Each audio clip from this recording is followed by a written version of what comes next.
తమ్ముడు వచ్చారు. మరి అత్తగారు ఆడపడుచు గురించి ఏమైనా చెప్పగలవా? మీ అత్తగారి గురించి, మీ ఆడపడుచు గురించి. ఎక్కువగా అన్ని సంసారాల్లో గొడవలు ఎక్కడి నుంచి వస్తున్నాయంటే ఆ ఆ అత్తగారు ఆ ఆడపడుచు అక్కడ ఎందుకు ఉండట్లేదు ఏమో కలిసి అంటే మా ఆడపడిచే అని మొదలెడతారండి. మా అత్తగారే వాళ్ళ అమ్మాయిని ఒకలాగా చేస్తుంది, నన్ను ఒకలాగా చూస్తుంది, నాకు ఇష్టం ఉండట్లేదు. నాకు గంజైన బెంజ్ కారైనా వద్దని వదులుకుంటా, కానీ గంజైనా తాగుతాను, కానీ మా అత్త దగ్గర ఉండను. బెంజ్ అక్కర్లేదు, మీ అత్తగారి దగ్గర ఉంటే బెంజ్ వస్తుంది, గంజైనా తాగుతుందంట, బయట ఉంటుందంట. ఏంటని అడిగాను. అడిగితే వాళ్ళ అమ్మాయిని ఒకలాగా, తను ఒకలాగా చూస్తుంది అంటది ఆ పాప. మీ అత్తగారు ఎలా ఉంటారు, ఎలా ఉంటారు? బాగుంటది అత్తమ్మ. అంటే నాకు ఆ ఛాన్స్ రానియలే వంశీ. మేబీ ఎక్కువ రోజులు ట్రావెల్ చేస్తే అది ఫ్యామిలీ లాగా అయిపోయి, నేను మా మమ్మీతో కూడా చాలా గొడవ పడతా, మేబీ అత్తతో కూడా పడుతుండేనేమో. కానీ పెళ్ళైన ఒక 2-3 monthsకి మేము ఇది సెపరేట్ అయ్యి వారధి ఫామ్ స్టార్ట్ చేసినాం. అది ఆ ఛాన్స్ రాలే ఎప్పుడు గొడవ పడడానికి. అత్తమ్మ కూడా బాగా చూసుకుంటది, అది నన్ను ఒకలాగా అట్లా ఏం లేదు. అంటే మేము మా ముగ్గురు కాంబినేషన్లో మేము ఎప్పుడు ఉండలే ఓకే ఎక్కువ రోజులు, అందుకని ఇప్పటిదాకైతే కూల్గా ఉంది, అసలు ఏం గొడవ. అంటే జనరల్గా నువ్వు అదృష్టవంతురాలివి. వాళ్ళు ఏంటంటే నువ్వు కూర్చున్నా అదిగో కాలు కాలేసి కూర్చుంది, లేకపోతే జుట్టు ఇలా వచ్చింది, తమ్ముడికి అన్ని పనులు చెప్పేస్తుంది, తను కూర్చుంటుంది, వీడు చిగ్గుబట్టి తిరుగుతున్నాడు, ఈ పూర్వం మాటలు అనమాట. అంటే మా ఇంట్లో అంత పట్టించుకోరు అవన్నీ. నేత్ర ఫస్ట్ లో పెళ్ళైన కొత్తలో షార్ట్సే వేసుకుంటుండే ఇంట్లో. ఓకే, అంటే ట్రెండీ లైఫ్ స్టైల్ కూడా ఉంది నేత్రకు బిఫోర్ మ్యారేజ్. సో షార్ట్స్ వేసుకొని క్యాజువల్ గానే ఉంటుండే. ఎవరన్నా ఫస్ట్ కోడలు అట్లా వేసుకొని తిరుగుతారా, అది ఇది ఎప్పుడు కూడా ఆ కోట్లాటలు కానీ ఆ టాపిక్ కానీ ఏం రా, కూల్ గా నార్మల్ గా ఎవరిని ఎక్కువ అంటే వాళ్ళ ఇష్టం వాళ్ళు ఉండని అన్నట్టే ఉంటుండే. అంటే షార్ట్స్ వేసుకున్నా అత్తగారు ఏమనరు? ఓకే, మీ మామయ్య గారు ఉంటారు, ఆయన ముందు అలా తిరక్కు, అలాగే అట్లా సీరియల్ డైలాగులు ఏముండే మా ఇంట్లో. కొన్ని సీరియల్స్ సినిమాలు పూర్వం అవునవును, ఏమిటి మామయ్య గారి ముందు అలా తిరిగేస్తున్నావు, ఉంటాయి, సరిగ్గా బట్టలు వేసుకో అలా అంటారు అనేవారు అన్నమాట. అంటే వాళ్ళకు ఉందా మెచ్యూరిటీ, అంటే వాళ్ళకి మరి ఇక చాదస్తాం, ఇక అందరినీ స్ట్రిక్ట్ చేయాలి, అదే లైఫ్ అంటే, అదే అధికారం చెలాయించాలి మనం అనే మైండ్ సెట్ ఏం లేదు. సో అందుకు గొడవలు అయ్యి కూడా ఏం ఇంట్లో నుంచి బయటికి రాలేదు. ముందే ఆనందంగానే బయటకు వచ్చారు. ఇది ఆంధ్ర తెలంగాణ ఆనందంగా ఎలా విడిపోయారు. అంటే ఇంకా అక్కడన్నా అజిటేషన్ ఉండే, బట్ మాది చాలా స్మూత్ గానే. వారధి ఫార్మ్స్ అయితే ఈ వారధి ఫార్మ్స్ పెట్టి అంటే డబ్బుల గురించా, లేదంటే కీర్తి గురించా, ఏ ఉద్దేశంతో, అంటే ప్రజలకు సహాయం చేద్దాం సేవ గురించి ఇది స్టార్ట్ చేశారా? అంటే ఒకళ్ళు ఏం చేస్తారంటే డబ్బులు ముందే అనుకుంటారు, నాకు డబ్బులు రావాలి అనుకుంటారు. కొంతమంది ఏమంటారు సేవ చేయాలంటారు, కొంతమంది ఏమో పేరు చాలరా మనకి అంటారు. మీకు చాలా పేరు ఉందని అంటాం, వాళ్ళు డబ్బులు గురించి ఆలోచించరు ఆయన. మరి నిజంగా మన నేత్రాన్ని అడిగినా చెప్పు వారధి. టు బి ఫ్రాంక్, మేము అంటే బతకడానికి కోసమే స్టార్ట్ చేసినాం ఫార్మింగ్. అంటే మేమిద్దరం బయటకు వచ్చినప్పుడు అంటే అన్ని వదిలేసుకుని వచ్చిండు వంశీ. ఇప్పుడు వంశీకి 0 బ్యాలెన్స్, నాకు 0 బ్యాలెన్స్. వాళ్ళిద్దరికి సమ్ అండర్స్టాండింగ్ తోని మంత్లీ 1 lakh అట్లా ఇచ్చేవాళ్ళు. 12 months వరకు ఇస్తాము, ఆ తర్వాత అప్పటి వరకు మీరు ఏదో ఒకటి సెట్ చేసుకోండి అన్నట్టుండే. అయితే మేమేమనుకున్నాం అంటే అప్పటికి 3-4 months అయిపోయింది, ఏం అర్థమైతే ఏం చేయాలో ఇద్దరికి.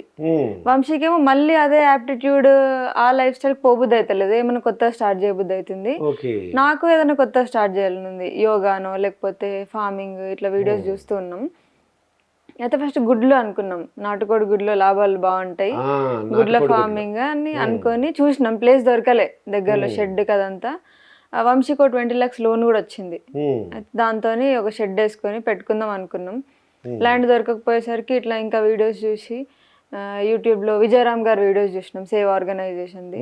పోయి న్యాచురల్ ఫార్మింగ్, అప్పుడు కొంచెం డబ్బు తగ్గి ఈ ఫార్మింగ్ మీద, కూరగాయల మీద ఎక్కువ ఇంట్రెస్ట్ వచ్చింది.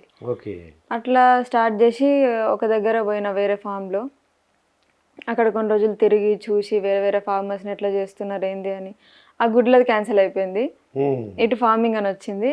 అయితే పెళ్ళైన తర్వాత కొన్ని రోజులు నేను ఇంట్రెస్ట్తోని బీ కీపింగ్ ట్రైనింగ్ చేసిన. అయితే అది ఎందుకు స్టార్ట్ చేయొద్దు, ఒకసారి బాక్స్ తెచ్చుకుందాము అని, ఒక be keeping honey bee keeping. Honey bee keeping. Okay. అయితే ఒక బాక్స్ తెచ్చుకున్నాం.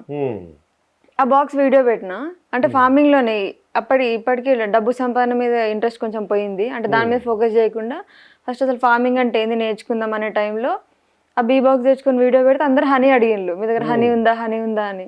నాకు కాంటాక్ట్స్ ఉన్నాయి, ఫ్రెండ్స్ చేసే వాళ్ళు ఉన్నారు. అయితే అరే మనం ఎందుకు అమ్మకూడదు అని అట్లా అది మళ్ళీ బిజినెస్ లా మారింది. ఫార్మింగ్ నుంచి బిజినెస్ లా మారింది. అటు ఫార్మింగ్ నేర్చుకోకుండా అయిపోయింది నాకు. ఇటు హనీ ఎక్కువ సేల్స్ వచ్చి మంచి ప్రాఫిట్స్ వచ్చినాయి. అప్పుడు వారధి ఫార్మ్స్ అని స్టార్ట్ చేసి హనీ మళ్ళీ ఫార్మర్స్ని కలుస్తూ ఉంటాం. సో వాళ్ళ దగ్గర ఉన్న ప్రొడక్ట్స్ మా షాప్లో అమ్మడం అట్లా స్టార్ట్ అయ్యి మళ్ళీ ఇప్పుడు ఫార్మింగ్ మీద ఎక్కువ అవగాహన రావాలి అని ఫార్మర్స్ని ప్రమోట్ చేస్తున్నాం. సో ఎవరైనా ఆర్గానిక్ ఫార్మింగ్, న్యాచురల్ ఫార్మింగ్ చేసే వాళ్ళ దగ్గరికి వెళ్ళి వాళ్ళ అడ్రస్ చెప్పి వాళ్ళ కాంటాక్ట్ నెంబర్ ఇచ్చి డైరెక్ట్ కస్టమర్స్ వాళ్ళ దగ్గరనే కొనుక్కునేటట్టు చేస్తాం. ఓకే. డబ్బులు సంపాదించాలి, మనం బతకాలి మంచిగా. అంటే మొత్తంకి సేవ్ ఏం కాదు, డబ్బులు అంటే డబ్బు ఉంటేనే చేయగలం ఏదైనా. డబ్బు లేకుండా నేనేదో నీకు హెల్ప్ చేస్తా, నీ దగ్గర ఏం లేదు నాకేం చేస్తావు అన్నట్టు ఉంటుంది. సో ఫస్ట్ మనం కొంచెం సెటిల్ అయ్యి దాంట్లో నుంచి కొంచెం ఇస్తే బెటర్గా ఉంటుందని అనుకుంటున్నాను. అయితే వంశీకృష్ణ, ఈ రాజకీయాల గురించి ఏమైనా ఐడియా ఉందా? రాజకీయాల గురించి అంటే తెలంగాణ కానీ ఆంధ్ర రాజకీయాలు చాలా తక్కువ అండి. చాలా రాజకీయాలు ఇంట్లో న్యూస్ ఛానల్స్ అవి ఎక్కువ చూడండి. నేను ఈటీవీ న్యూస్ ఒకటి 2-3 minutes హెడ్లైన్స్ ఒకటి చూస్తాను 9 o'clock అంతే. అంత ఐడియా లేదు. మరి పవన్ కళ్యాణ్ సినిమాలు, మహేష్ బాబు, జూనియర్ ఎన్టీఆర్, రామ్ చరణ్, అల్లు అర్జున్ ఆ సినిమాలు చూస్తుంటావా మరి నేత్ర? మరి ఏంటి, ఎవరెవరు ఇష్టం నీకు బాగా? అంటే సినిమాని బట్టి ఒక సినిమాకి ఒక్కొక్కరు నచ్చుతుంది. అంటే అంత ఒక ఫేవరెట్ అంటూ ఎవరు లేరు. ఏ సినిమాలు చూస్తారు? మలయాళం ఫహద్ ఫాసిల్ వాళ్ళు, దుల్కర్ సల్మాన్. ఓకే. మరి పవన్ కళ్యాణ్ ఒక రాజకీయాల్లోకి వచ్చా తెలుసా నీకేమన్నా? తెలుసు కానీ పెద్ద పాలిటిక్స్ సైడ్ అసలు ఇంట్రెస్ట్ ఉండదు. మా వంశీకృష్ణ అడుగుతాను, ఏమైనా ఐడియా ఉందా అన్నా? పవన్ కళ్యాణ్ గురించి గొప్పగా చెప్తుంటారు, ఏంటి నిజంగా? అంటే మీరు కథలు చెప్తుంటారు కదా, అంటే దాన్ని బట్టి ఏమన్నా? అంటే పవన్ కళ్యాణ్ గారు అంటే నాకు ముందు గారు అండి కూడా ఇంపార్టెన్స్ తెలియదు. అవును. నాకు ఈ పోస్ట్ మ్యారేజ్ ఈ బిజినెస్ లైన్స్ లోకి వచ్చినాక అందరిని అండి అనాలి, గారు అని సంబోధించాలని ఇంత ముందు ఒక ఇంటర్వ్యూలో కూడా పవన్ కళ్యాణ్ అంటే కింద కామెంట్స్ లో అందరు ఇష్టం వచ్చినట్టు తిరుగుతుండ్రి.